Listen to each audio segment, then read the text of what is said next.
Hello everyone and welcome back to Ace Attorney Investigations 2 Prosecutor's Gambit, where I feel like I have this pretty well pieced together, just need some more details, and also how we're gonna do anything with any of this.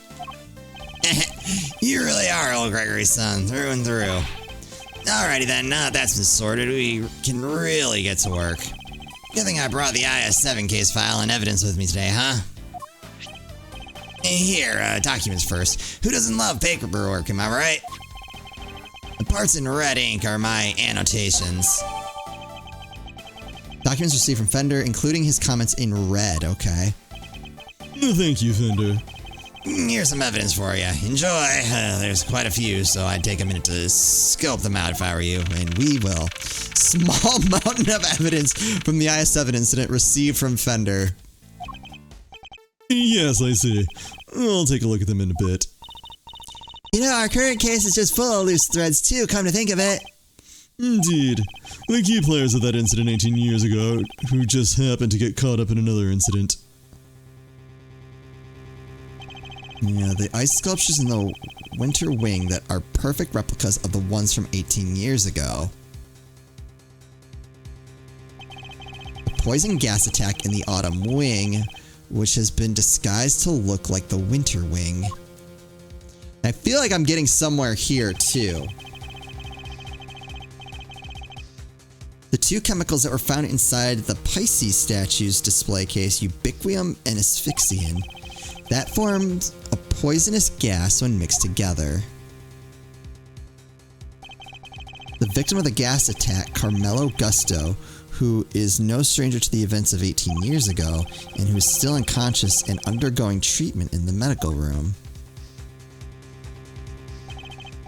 And finally, we come to the body floating face down in the fountain. And the fact that the ice sculptures have melted just as they did all those years ago. Can I say I forgot all about the body in the fountain? Whoops. The events of the present day would appear to be intimately linked with the events of the past, which means they may be able to help us learn more about what happened 18 years ago. Sounds good to me. Let's get investigating. Wait, what? No, you. No, you don't. Aren't you forgetting somebody? I could have sworn this is my investigation. Yes, this is quite right. I do hope you aren't intending to obstruct him in his duties, Mr. Edgeworth. I would hate to have to add a guilty to my report to the committee. What am I guilty of now? Of course not. I am simply offering once again to do what I can to help with this investigation. Your offer is duly noted and duly declined. Oof. She isn't pulling any punches. Identity of the body from the fountain is currently being ascertained. It is only a matter of time until we have all the information we need. Perhaps I can help you speed that process along. I think I have an idea of who our mystery victim might be. What, really? Then you have to tell me it's the law. Very well. Maybe it isn't just the ice sculptures that have resurfaced after 18 years. The body in the fountain may also have been a visitor from the past. What?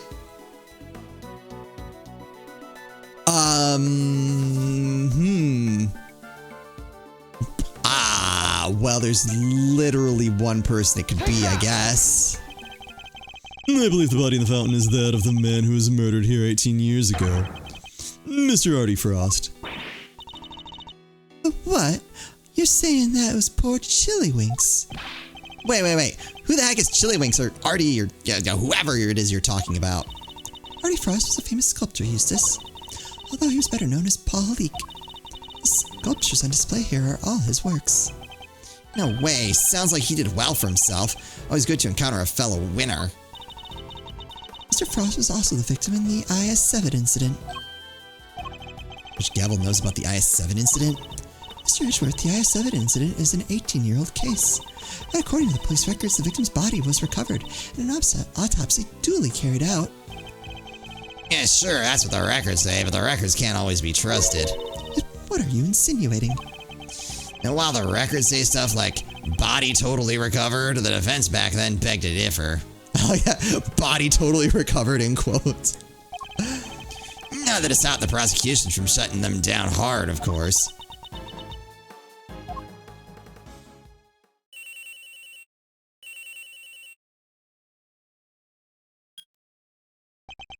Yeah, this is winter. What? Really? What is it, Eustace? The body. We've got an ID. Some sculptor called Frost or something, so I guess, Edgeworth called it. Goddess of Justice. So my father's deductions were right all along. Well, Judge Gavel, I say this changes things, wouldn't you? Perhaps now you'll admit that I might be of use to this case. More than a certain junior prosecutor, anyway. No fair. You're trying to steal the win. I'm doing no such thing. All I want is to uncover the truth. And if we're going to get to the bottom of what happened here, we'll need to work together. We do not need to do anything, and you do not need to know the truth. This case is none of your concern. Objection! Oh, there, Judge G. I think you might be wrong about that. Another of your interruptions, Mr. Fender. Yep, see, I was on the defense team for the IS-7, so this case is very much my concern. I was one of the pesky kids pushing the theory that the body had actually gone missing. The prosecutor at the time may have brushed us off, but you can't deny the testimony of your eyes. Or to put it a little more bluntly, the prosecution's case was rotten from the ground up. When there's been a miscarriage of justice caused by the prosecution, it's the committee's job to fix it, no? And who better to help you unpick the mess than someone who was there at the time? Unless you have an ulterior motive. Ooh, calling her out. Judge Gavel seems to know the facts of the I-7 incident in some detail, in which case I suspect she must be here on the committee's behalf. Action of the case is noted, Mr. Fender, but I fail to see how it concerns Mr. Edgeworth. He's the son of the original defense attorney and the protege of the case's lead prosecutor. And if that's not enough for you, he was at the trial, too. I think it's just possible he might have a little something to bring to the table, don't you? Very well. You may both assist in the investigation, but only if you refrain from interfering with the work of others. The winter wing is off limits for now. This room, however, is all yours. Alrighty, great to hear we're on the same wavelength, G. Why don't we bring it in to show we're all on the side of justice? Ooh, too far. Trust me, Mr. Fender. Your permission to investigate can be revoked at any time. Duly noted, Your Honor. This is a turn up for the books, huh, Milesy? We get to do our thing after all. Thanks for your immeasurable help, as always. No sweat. Besides, I was mostly doing it for me. Okay, I'll be investigating my own thing, so just holler if you find something interesting. I will. Wait. Well, okay, shall we? Heck yeah, let's let the investigation commence. We're still unclear on two key facts. How Mr. Frost's body came to be where we found it, and the source of the ubiquium. You're right, we need some more intel. Indeed, let's focus on the ubiquium first and foremost. It's using stuff like dish soap and paint, right? Correct, it's also bright red in color, and has a distinctive minty fragrance. Ubiquium is a red liquid with a minty fragrance, okay. Okay, sounds like we know what we're looking for. You. It seems the police have already removed the body. But why did the body of a victim from 18 years ago turn up in this fountain? And why wasn't it all rotten and stuff? Did it slowly shuffle its way here? Need to remind you that zombies aren't real? It seems likely the body was preserved somehow. Really? Is that even possible? Hey, Mr. Francis guy, anything to report? Yes, ma'am. Traces of both ubiquium and asphyxian have been detected in the fountain. I'm gonna say they were probably carried here by the stream from the autumn wing. In addition to those two chemicals, there's also a large amount of sugar. The composition of the sugar is being analyzed as we speak. The sugar in the fountain? Where would it even have come from? Do you have anything to say? The body's been taken back to the lab, sir. Autopsy's underway. How's the rest of the fountain looking? Rather beautiful. Actually, sir, the water's crystal clear and kind of soothing. Almost as if there wasn't a body floating in it not so long ago,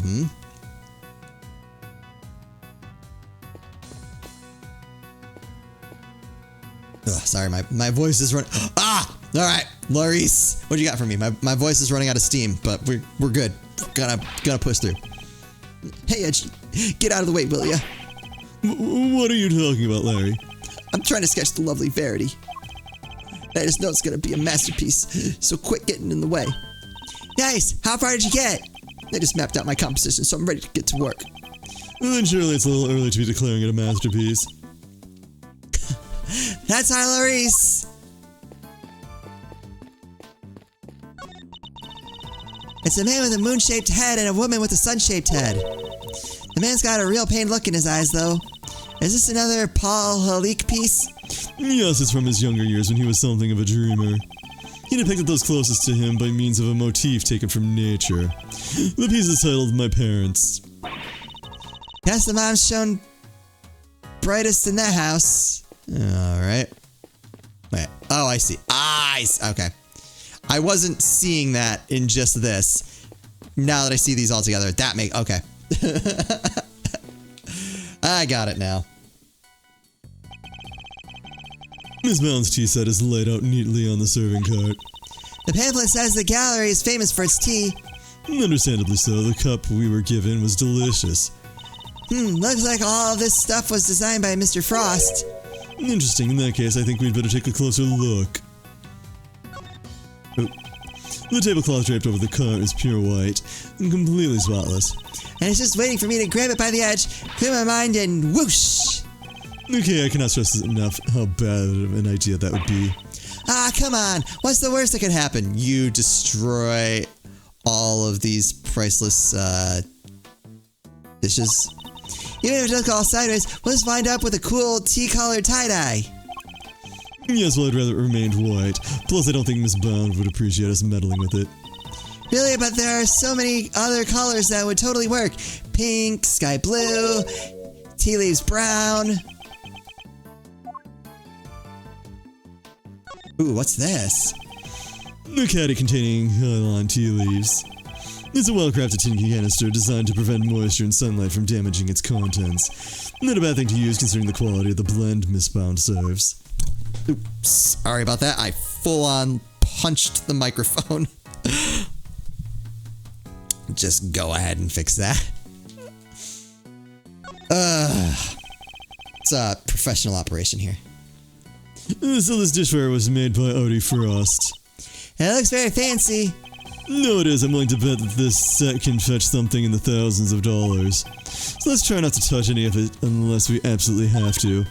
Wow, this stuff's really worth that much. Stop it, Kay. I can see your eyes lighting up. Miss Bound must really be a fan of Mr. Frost, like Fender said, to still have this. Designed by Paul Halik, one of Judy Bound's prized possessions. So would she know that he was still alive? Hey, Edgy. What is it? You be careful with that teapot, you hear? Why is Larry so concerned all of a sudden? Wait. Honored guests. I can pour you a cup if you'd like. Miss Bound. Judy. I'm good, thanks. No more tea for me. You two knock yourselves out. Thank you for the offer. Yes, why not? A quick break won't hurt. 2 cups coming right up.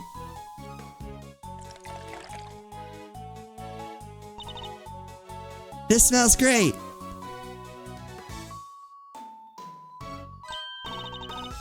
Wow, it tastes even better than it smells. What type of tea is this, Mr. Edgeworth? It's all, I believe. It's usually identifiable by a citrus aroma, but... Miss Bound, is this the same blend you served this morning? Why, yes, it is. Is it alright? There isn't anything wrong with it, is there? No, not at all.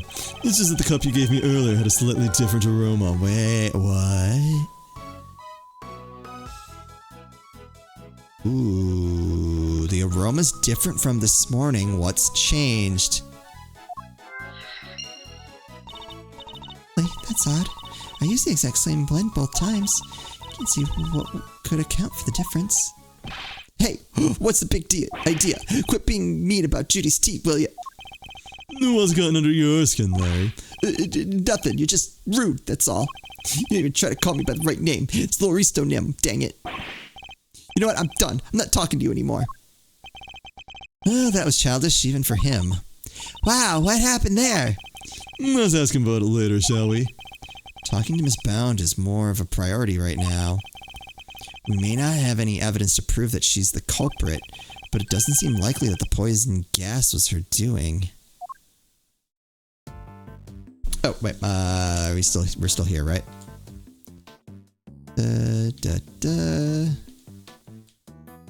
Is that all? It certainly looks to be the case that we have seen everything here. So, we will back out. Maurice is gone, so...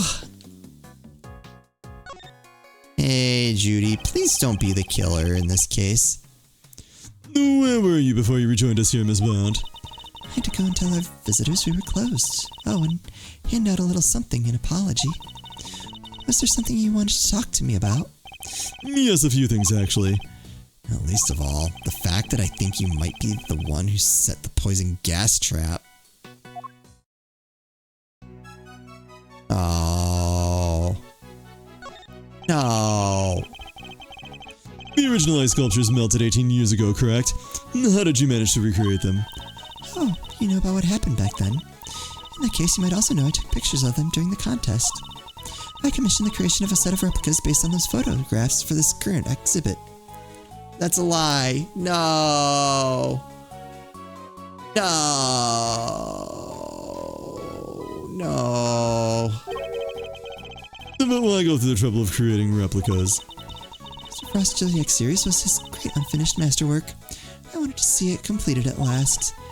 Or rather, recompleted. It was my fault. The original set melted in the first place, after all. I see. And is there any particular reason why the winter and autumn wings look so similar? Oh, my, you really think they look alike? Perhaps I used some of the decorations from one and the other by accident. She's clearly lying, but I don't have the evidence to prove it just yet. That's all I can do.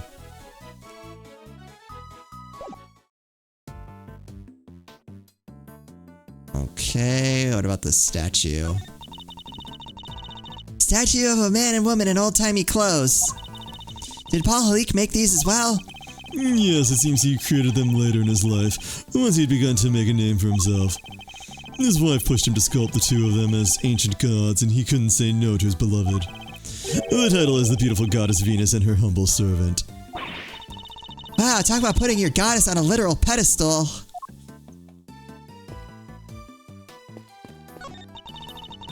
Those are tulips by the door, right, Mr. Edgeworth? Yes, at least it's a spring ring. Ah, spring, a popular time to move house. Which makes it open season for great thieves. Housebreaking is a little beneath a great thief, wouldn't you say? Yeah, I guess you're right.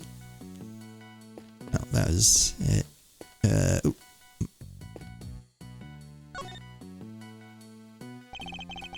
Hey there, Mouserino. What's the situation with the investigation? Things are progressing. I think a fuller picture of what happened is beginning to emerge. Good to hear. I guess I better step up my game too, then. Oh. Alright, yeah, tell me about the two incidents.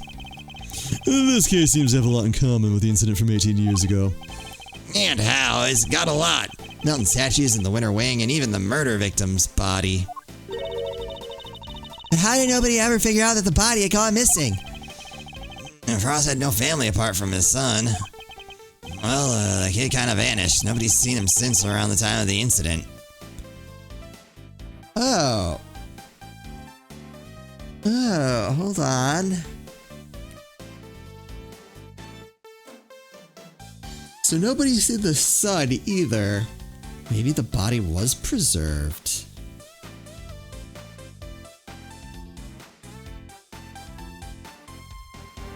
Alright, this part of things I'm still figuring out. I'm like, are we sure Frost was dead? Alright, the body... So could the body have been stolen by the sun and preserved? Now it makes its way back, but why? I get trying to poison... what was it? Gusto?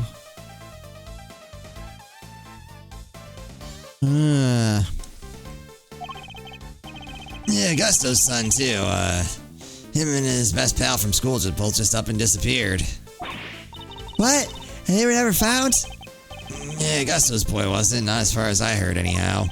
His Frost kid turned up in the end, though. He collected his inheritance at some point. Yeah, with no family around it, just after the incident.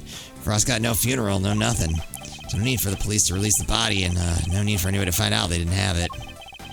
They filed their fake autopsy report, and nobody was any the wiser. Well, almost nobody. I still can't believe Mr. Karma would have stooped so low. Yeah, that didn't help. Oh, what were you? Oh! Psh. Nope, I'm not trying to talk to you. I'm trying to... What is that? Nope. From the color and aroma, I'd say this is a puddle of spilled tea. Now look, there's a small chunk of ceramic in it. Oh, they broke one of Paul Leake's teacups. Found in a puddle of tea, the design looks familiar. Yeah! I guess somebody must have broken something. You know, that insignia. And a certain high-strung somebody just might know a little something too. Ah. Will that high-strung somebody be coming back? They put sunflowers by the door. Nice! The fitting adornment for the entrance to the summer wing, I suppose. Summer is also vacation time, and every great thief knows that means tourists with bulging wallets. The pickpocketing K, isn't that little beneath a great thief? Yeah, maybe you're right. Why is there a lift cart just sitting out here in the open? Guess somebody must have been moving something heavy. The top of the platform seems to be wet. You know, I got a funny feeling I've seen this thing somewhere before. You mean like 18 years ago? Yeah, it's all coming back to me now. I last saw it in Frost's room. He must have used it to move the ice sculptures around. It's one of those fancy numbers where you can change not only the platform's height, but even its angle. If you had one of these, you could move giant lumps of ice around no sweat. Used by Frost to transport ice 18 years ago, the top of the platform is wet. Oh, just think of the possibilities. I could really use one of these. It still doesn't explain what's doing here, though. A bit of a head-scratcher, but we should give it a think, yeah? Indeed, after all, it just might have something to do with our case. Interesting. Alright. We will go ahead and call it an episode here and finish our investigation in the next one. I hope you're enjoying this. I feel pretty confident about who killed Frost in the past. I'm so confused by what's going on here. I thought I was close to solving the whole thing, but we still have a ways to go. As always, thank you all so much for watching, and I'll see you next time.